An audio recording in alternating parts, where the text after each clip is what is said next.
Para acompanhar este capítulo com clareza, recomendo acessar o material complementar disponível na descrição do vídeo.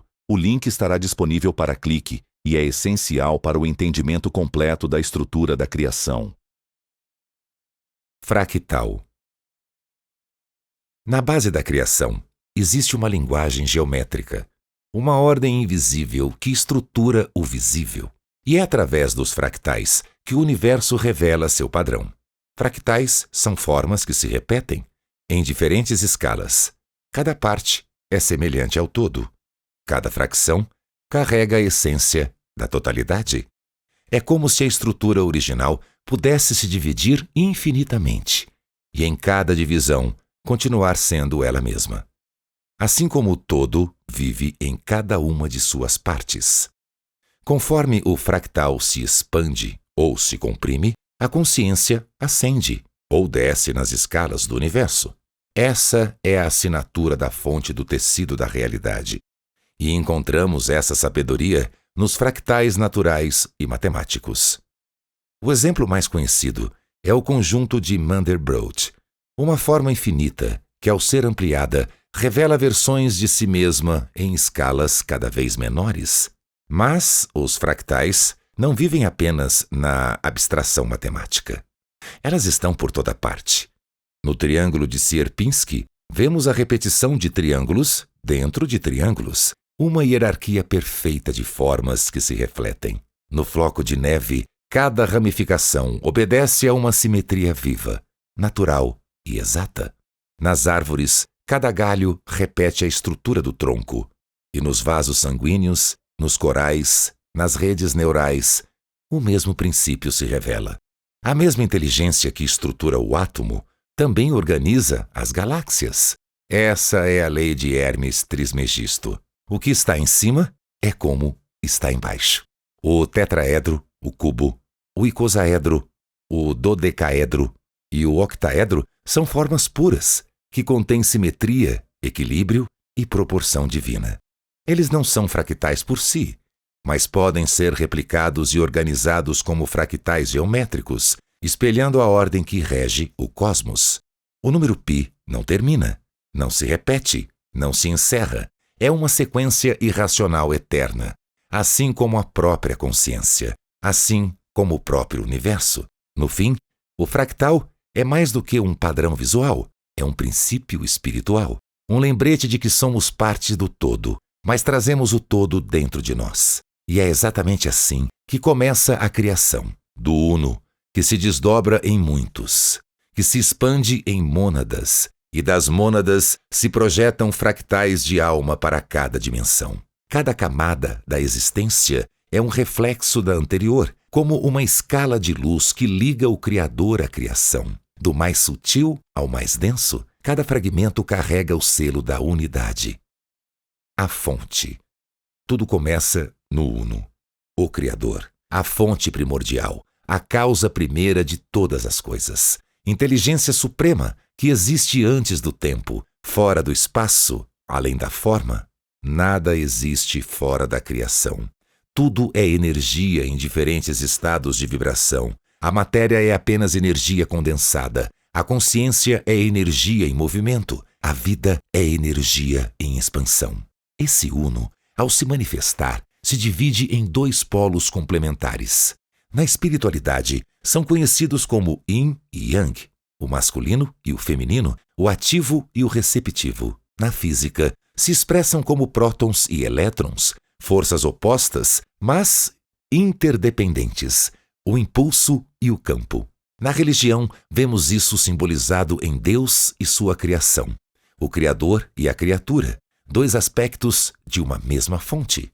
Essa dinâmica entre os opostos está expressa na lei da polaridade. Tudo no universo tem dois polos, e na interação entre eles que o movimento acontece. E é entre essas duas forças surge o ponto de equilíbrio, o terceiro elemento, o eixo, o centro. É nesse momento que se forma a Trindade, a tríade sagrada que sustenta todo o universo. Na filosofia divina, onipresença. Está em tudo. Onisciência, sabe de tudo. Onipotência, tem o poder sobre tudo. Na espiritualidade cristã, Deus Pai, o princípio criador. Deus Filho, a consciência redentora. Espírito Santo, a presença que sustenta e guia. Nos Vedas, Brahma, a criação, Vishnu, a conservação, Shiva, a destruição. Na física, prótons, nêutrons e elétrons, os três pilares da matéria, frequência, energia e vibração. Na vida, nascer, crescer e morrer. Na natureza, semente, árvore e fruto, início, meio e fim. Passado, presente e futuro. Na consciência, corpo, alma e espírito. De um surge o dois, e de dois surge o três. Esse é o alicerce da manifestação, o tripé que sustenta todas as coisas visíveis e invisíveis. A expansão da fonte não acontece de forma linear. Ele se desdobra, se fractaliza em múltiplas camadas de realidade. No plano físico, esse movimento é conhecido pela ciência como o Big Bang, um instante de origem do nosso universo local. Um ponto de expansão que continua a vibrar, emanando energia, frequência e consciência. Cada vez que essa consciência se fractaliza, ela adentra em uma nova dimensão. Em cada dimensão, há níveis de organização, leis e hierarquias. Nada está solto no cosmo. Tudo segue um plano maior. Tudo vive em sincronia, como uma sinfonia sutil orquestrada pela própria fonte. Esse três divino representa o espírito em sua forma pura. Ao tocar o mundo material, encontra o número 4. Os 4 elementos, os 4 pontos cardeais, as 4 direções que sustentam a forma. E da união entre o espírito e a matéria nasce o número 12, símbolo da totalidade manifestada. O universo inteiro vibra em torno do 12. 12 signos do zodíaco, 12 meses do ano, 12 horas do dia, 12 tribos de Israel, 12 apóstolos de Jesus, 12 portas de Jerusalém celeste, 12 filamentos do DNA espiritual. Esse 12 se manifesta como 12 logos primordiais, facetas puras da fonte. Cada logos carrega uma função cósmica, uma vibração original, um atributo essencial da criação. Mas o que são, afinal, os logos?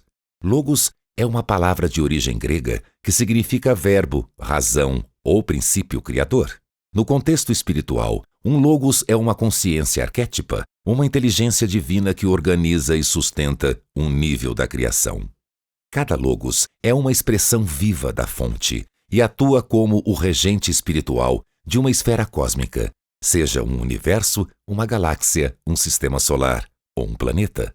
E como tudo no universo se expressa em polaridade, cada logos também se desdobra em 2 aspectos complementares, um masculino e um feminino, um ativo e um receptivo.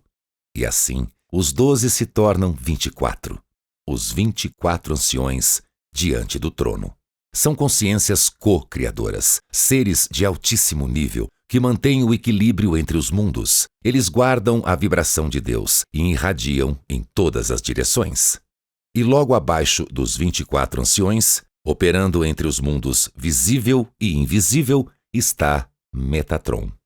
Metatron é o arquiteto da criação, guardião da geometria sagrada, aquele que traduz a vontade da fonte em forma, organiza os campos de realidade e estabelece as leis sutis que regem os universos.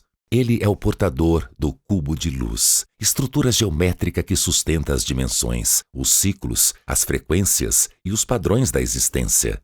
Ao lado do trono, Metatron não é apenas um intermediário, é uma expressão da própria inteligência divina em movimento.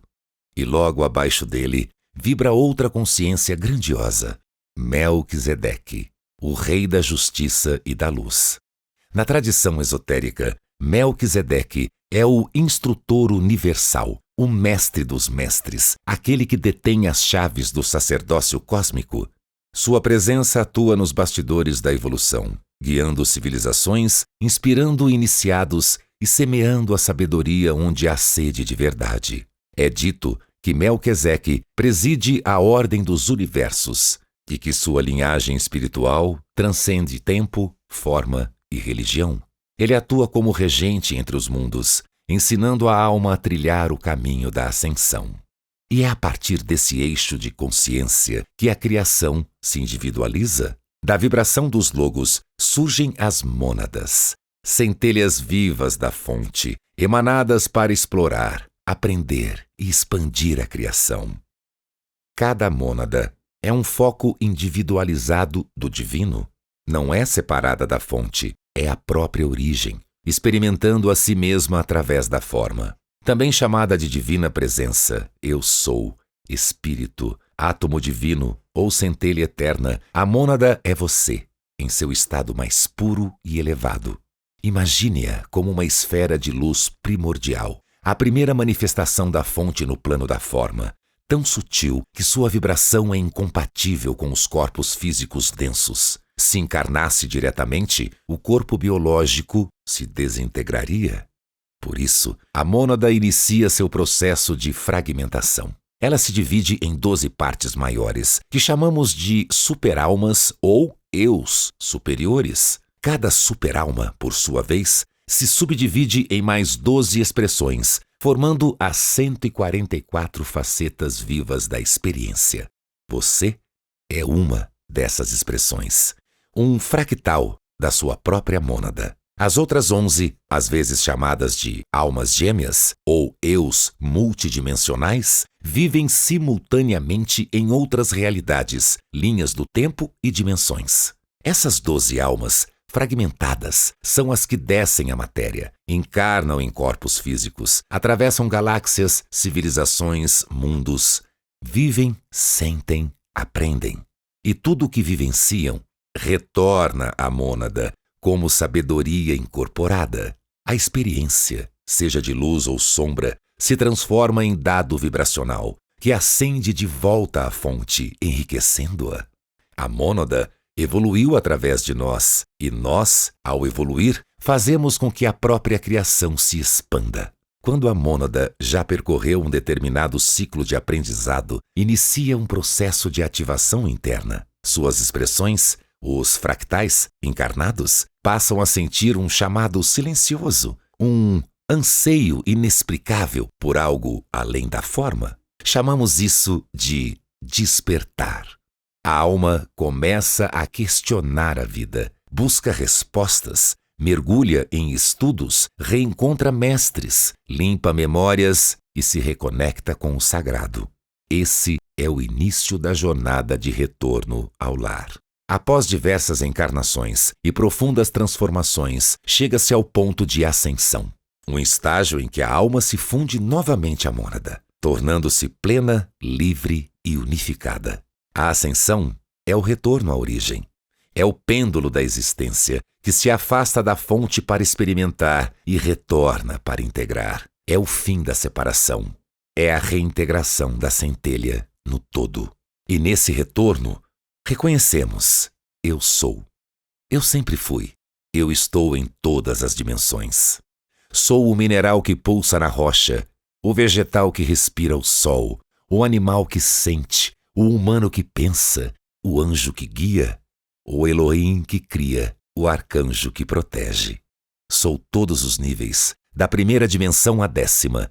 Sou fractal, sou totalidade, sou um com a fonte. Neste momento de transição planetária, há um chamado em massa. Todos estão sendo convidados a despertar e se lembrar a retornar. Não há pressa, cada alma tem seu tempo. Mas o convite está feito. A voz do divino sussurra no íntimo do ser. Volta, sente, ama. Desapega da forma e retorna à luz que te gerou. Coluna da esquerda. Os 7 Elohim e os senhores do karma.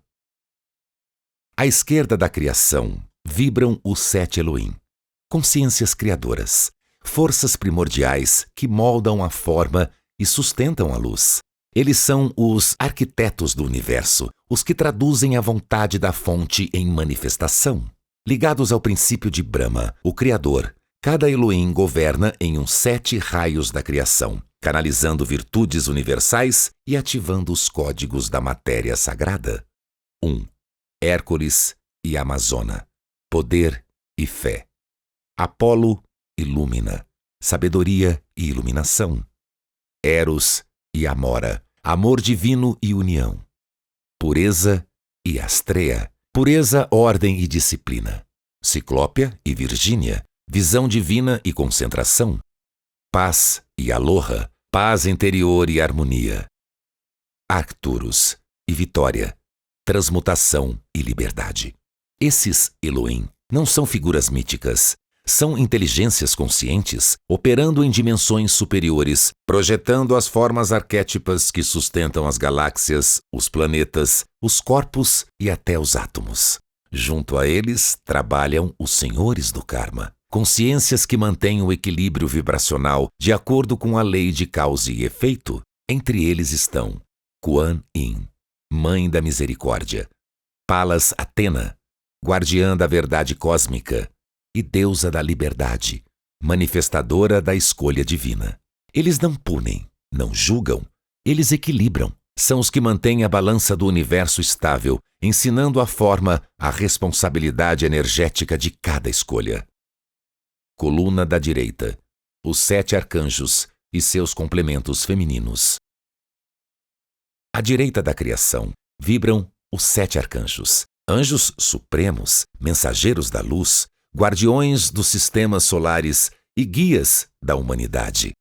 Relacionados ao aspecto de Vishnu, o conservador, os arcanjos são mais próximos da experiência humana. Eles protegem, curam, inspiram e orientam. Cada arcanjo rege um raio e cada um possui um complemento feminino, representando o equilíbrio entre a ação e a suavidade divina.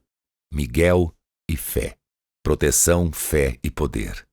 Jofiel e constância, sabedoria e iluminação.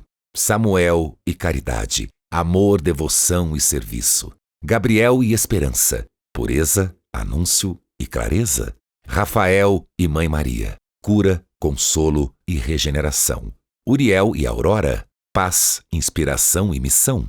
Zadkiel e Ametista, transmutação, perdão e alquimia. Essas duplas são pilares de luz, trabalhando nos planos etéricos e astrais, conduzindo as almas no despertar espiritual, na cura emocional, na revelação interior. Também aqui estão os senhores e senhoras do karma, como Mestra Nadá, Vista, Pórcia e a grande diretora divina, seres que cuidam da evolução das almas em seus ciclos de aprendizado. E assim, o cosmos se organiza em 3 pilares vivos: o eixo central da mônada e dos logos, a coluna criadora dos Elohim e a coluna protetora dos arcanjos. Uma arquitetura perfeita, refletida em todos os níveis da criação, do mais sutil ao mais denso, do eterno ao momentâneo, do invisível ao encarnado. Assim, os arcanjos, essas essências cósmicas que operam nos sistemas solares, também se desdobram em aspectos mais próximos da forma, os anjos. Os anjos são os mensageiros, os companheiros invisíveis, os protetores e guias que acompanham a jornada individual das almas. Eles inspiram ideias, intuições, sentimentos elevados. Também trabalham os bastidores do destino, abrindo caminhos, suavizando dores, iluminando decisões. E operam principalmente em níveis planetários, agindo diretamente sobre a vida, o campo emocional, mental e espiritual das civilizações encarnadas. Cada arcanjo coordena legiões de anjos que vibram dentro de uma faixa específica de frequência, ressonante com as qualidades de um dos 7 raios divinos. E é dentro dessa estrutura que nasce a Fraternidade Branca, uma ordem espiritual composta por consciências iluminadas que representam os 7 raios sagrados, cada um com sua cor, virtude e missão evolutiva. Esses 7 raios são como caminhos de ascensão, fractalizações da luz original, expressões específicas da sabedoria da fonte. Raio azul, poder, fé e proteção, Mestre El Moria. Raio dourado, sabedoria e iluminação, Mestre Kutumi. Raio rosa, amor divino, Mestre Rovena. Raio branco, Pureza, ascensão, mestre Serafis Bey. Raio verde, cura e verdade, mestre Hilarion. Raio rubi dourado, devoção e paz, mestre Nadá. E raio violeta, liberdade, transmutação, mestre Saint-Germain. Cada um desses mestres trabalha junto aos arcanjos e aos anjos e supervisiona uma linhagem espiritual de aprendizes em evolução. Da fraternidade, o conhecimento é transmitido aos mestres ascensos, que já transcenderam a matéria e trabalham em dimensões superiores, auxiliando os discípulos fiéis, as sementes estelares e os trabalhadores da luz, aqueles que já cruzaram o limiar da consciência desperta, e a partir deles vêm os iniciados, que passam por provas internas e revelações espirituais. Depois, os aspirantes, que sentem o chamado e buscam o caminho. E logo abaixo, os aprendizes, almas que começam a estudar e a praticar as virtudes. E na base desta grande pirâmide vibracional estão os 90% não despertos. Almas que ainda dormem dentro da Matrix, presas à densidade do ego, da dor, da ilusão. Mas, mesmo elas, já fazem parte do plano, pois toda centelha, em algum momento, olhará para cima e começará sua ascensão. A cada degrau, a consciência se expande. A cada dimensão, a alma se aproxima mais de sua origem. Do topo ao ponto mais denso, tudo está conectado. Tudo segue o ritmo da luz. Tudo é parte de um único organismo espiritual que pulsa com o coração da própria fonte. Deus não é um ser, não é uma figura, não está sentado num trono, nem confinado a templos ou igrejas. Deus é a própria criação. É tudo que existe e tudo que ainda será. Não há nada fora de Deus. Está em cada partícula de luz, em cada pedra, em cada respiração, em cada ser. Vós sois deuses, fragmentos vivos do todo, centelhas da mesma essência. Deus é amor incondicional, não o amor que espera, mas o amor que simplesmente é, pleno, puro, eterno. Deus é um estado de espírito, é o nirvana, a perfeição silenciosa que habita além do ego, além da mente. Deus é energia, Deus é consciência. E cada um de nós somos como neurônios deste grande organismo cósmico, transmitindo experiências, expandindo a luz. Deus é o programador da realidade e nós somos os códigos vivos, os bits em expansão, jogando, aprendendo, lembrando. No fim, Deus não está lá fora, Deus está em tudo e principalmente em você. Melhor, porém, do que o sacrifício de objetos e coisas, é o sacrifício oferecido pelo saber. O saber, ou conhecimento perfeito em si mesmo, é o coroamento de todas as ações. Ao saber perfeito, ao conhecimento da verdade chegarás, adorando, servindo e investigando. Os lábios que possuem a sabedoria interior estão prontos a ajudar aqueles que procuram a verdade. Quando tiveres adquirido a sabedoria, serás livre de confusão, dúvidas, má compreensão e erros, pois verás que tudo o que existe no grande todo forma uma só vida, e por conseguinte, é contido em mim e em ti mesmo. Não há no mundo outro agente de purificação igual à chama da verdade espiritual. Quem a conhece, quem a ela se dedica, será purificado das manchas da personalidade e achará o seu eu real. O conhecimento da verdade é dado àquele que vive na força da fé e domina o eu pessoal e as impressões dos sentidos. Quem atingiu este conhecimento e esta sabedoria entra na paz suprema, no nirvana. Mas o ignorante e o descrente não podem achar nem o começo do caminho que a paz conduz. Sem fé, não é possível felicidade e paz, nem neste mundo, nem em outros. Livre dos vínculos das ações, é o homem que, mediante o conhecimento espiritual, corta os nós que o ligavam aos frutos das ações e cujas dúvidas e ilusões, todas, ficaram destruídas pela luz do saber. Levanta-te, pois em teu poder, ó príncipe, empunha a espada refulgente do conhecimento espiritual e corta todos os vínculos das dúvidas e ilusões que prendem o teu coração e a tua mente. Eleva a tua alma e executa a ação que te é determinada.